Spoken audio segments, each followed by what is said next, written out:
নমস্কার বন্ধুরা, তনুশ্রী রান্নাঘরে আপনাদের সকলকে স্বাগত জানাই। আশা করছি আপনারা সকলে ভালো আছেন, সুস্থ আছেন। আমিও ভালো আছি। আর আজকে আমি বানাবো একটা নিরামিষ রেসিপি, কুমড়োর ছক্কা। এই উপোসের দিনে কিংবা নিরামিষ কোনো দিনে এই কুমড়োর ছক্কা খুব ভালো লাগে লুচি, পরোটা বা রুটির সাথে খেতে। আর এটা খেতেও খুব ভালো হয়। আজকে আমি এই কুমড়োর ছক্কা বানাবো একদম কোনো বাটা মশলা ছাড়াই, খুব অল্প উপকরণ দিয়েই বানাবো। আর খুব সহজেই এটা বানিয়ে দেখাবো, যাতে আপনাদের কোনো অসুবিধা না হয় এটা বানাতে। আর এটা আমি একটা ভাজা মশলা দিয়েই মেন বানাবো। তো এই ভাজা মশলাটা দিয়ে এই কুমড়োর ছক্কা খুব খেতে ভালো লাগে। তাহলে চলুন দেখুন আমি কেমন ভাবে এই রেসিপিটি বানাই। আমি এই কুমড়োর ছক্কা বানানোর জন্য মিষ্টি কুমড়ো নিয়েছি 500 গ্রামের মতো। আর এটাকে আমি এরকম ডুমো ডুমো করে কেটে নিয়েছি। আর নিয়েছি পটল, আর লাগবে হচ্ছে আলু, সব আমি ডুমো ডুমো করে কেটে নিয়েছি। আর মশলার মধ্যে লাগবে লবণ, চিনি, হলুদ, আর ফোড়নের জন্য লাগবে 5 ফোড়ন, শুকনো লঙ্কা। আর আমি এতে বাদাম দেব। আর আপনারা চাইলে ভিজোনা ছোলাও দিতে পারেন। আর একটা ভাজা মশলা বানাবো।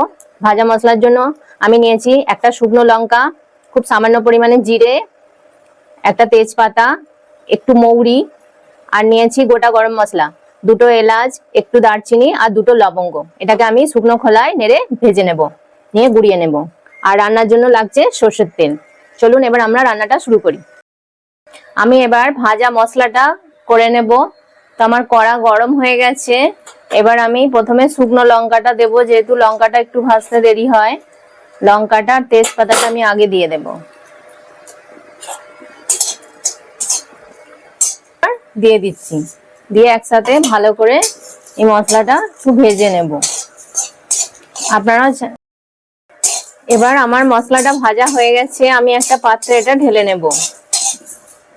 দেখুন এটা আমি ঢেলে ঠান্ডা করে নেব, নিয়ে তারপর এটাকে আমি সিলে গুঁড়ো করে নেব। আপনারা চাইলে মিক্সিতেও গুঁড়ো করে নিতে পারেন। যাতে কড়াই আমি সরষের তেল দিয়ে দিচ্ছি।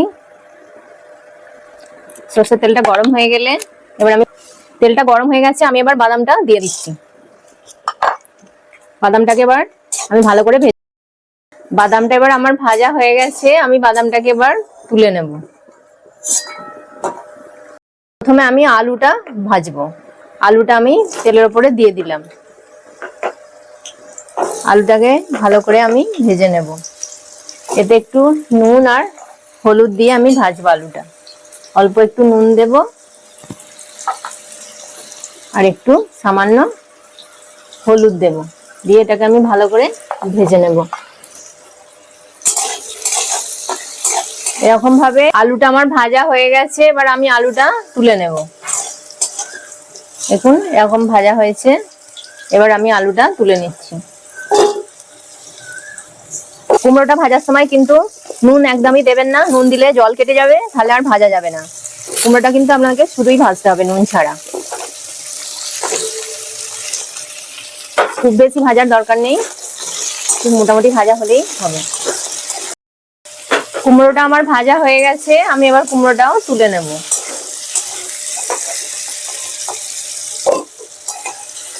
খুব বেশি ভাজতে হবে না, মোটামুটি একটু ভাজা হলেই হয়ে যাবে। দেখুন আমি কিরকম ভেজেছি, যাতে কাঁচা গন্ধটাও চলে যায় আর একটু ভাজাও হয়ে যায়।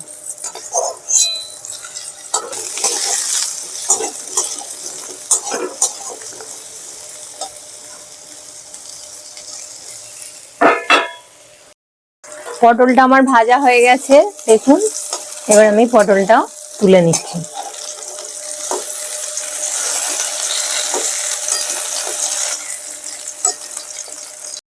এবার আমি ফোড়ন দিয়ে দেবো। ফোড়নের জন্য আমি একটা শুকনো লঙ্কা ফাটিয়ে দিচ্ছি, আর একটু 5 ফোড়ন দেবো।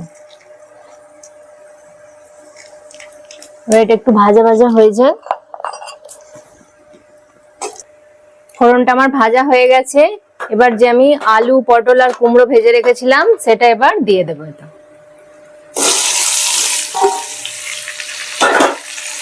দিয়ে ফোড়নের সাথে ভালো করে এটাকে এবার মিশিয়ে দেবো। এবার আমি এতে একটু হলুদ দেব, অল্প করে একটু হলুদ দেব, আর দেব লবণ।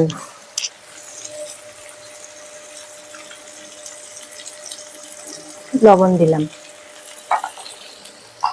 এবার এটাকে আমি ভালো করে মিশিয়ে দেব। যেহেতু আমার আগে থাকতে সব সবজিগুলো ভাজাই আছে, আর বেশি ভাজার দরকার নেই।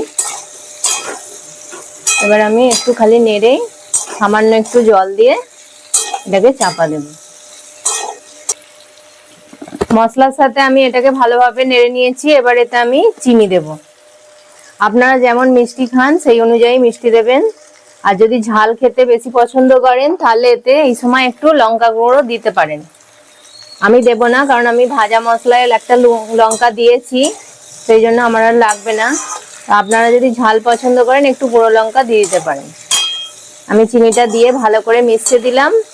আর সবজি যেহেতু আমার অনেকটাই সেদ্ধ হয়ে গেছে, সেই জন্য জল আমি খুব সামান্য পরিমাণ জল দেব, একদম সামান্য। ব্যাস এইটুকু জলেই আমার হয়ে যাবে, যেহেতু কুমড়ো থেকে জল বেরোবে। এবার আমি এটাকে চাপা দিয়ে দেবো সেদ্ধ হওয়ার জন্য। দেখুন তরকারিটা আমার অনেকটাই হয়ে এসছে। এবার আমি এতে একটা কাঁচা লঙ্কা দেবো সেন্টের জন্য, আর একটু যে বাদামটা আমি ভেজে রেখেছিলাম সেই বাদামটা আমি এবার এতে দিয়ে দিচ্ছি। দিয়ে ভালো করে মিশিয়ে দেব। আর একটুখানি হবে, আমার হয়েই এসছে। দেখুন আলু অনেকটা সেদ্ধ হয়ে এসছে।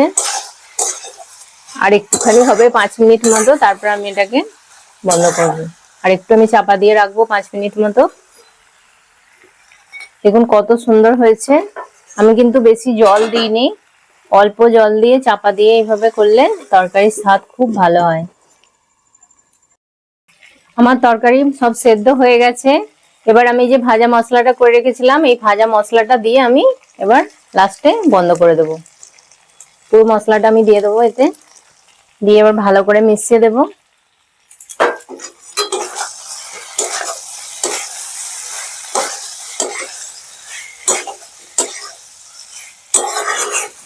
ভালো করে মিশিয়ে দিয়েছি, দিয়ে এবার আমি এটা গ্যাসটা বন্ধ করে একটু চাপা দিয়ে রাখবো। তাহলে বন্ধুরা দেখলেন কত সহজেই আমি বানিয়ে ফেললাম এই কুমড়োর ছক্কা। আপনারাও এইভাবে বানাবেন, বানিয়ে খেয়ে আমাকে বলবেন কেমন হয়েছে। তো তাহলে আজকে আপনাদের কেমন লাগলো এই রেসিপিটি আমাকে কমেন্ট করে অবশ্যই জানাবেন। আর লাইক করবেন, কমেন্ট করবেন, তনুশ্রী রান্নাঘর চ্যানেলটিকে সাবস্ক্রাইব করে দেবেন। আর আপনার বন্ধু বান্ধবদের মধ্যে এই ভিডিওটি শেয়ার করে দেবেন। আপনাদের সাথে তাহলে দেখা হবে আবার একটি নতুন রান্নার ভিডিওতে। আপনারা ভালো থাকবেন, সুস্থ থাকবেন। নমস্কার।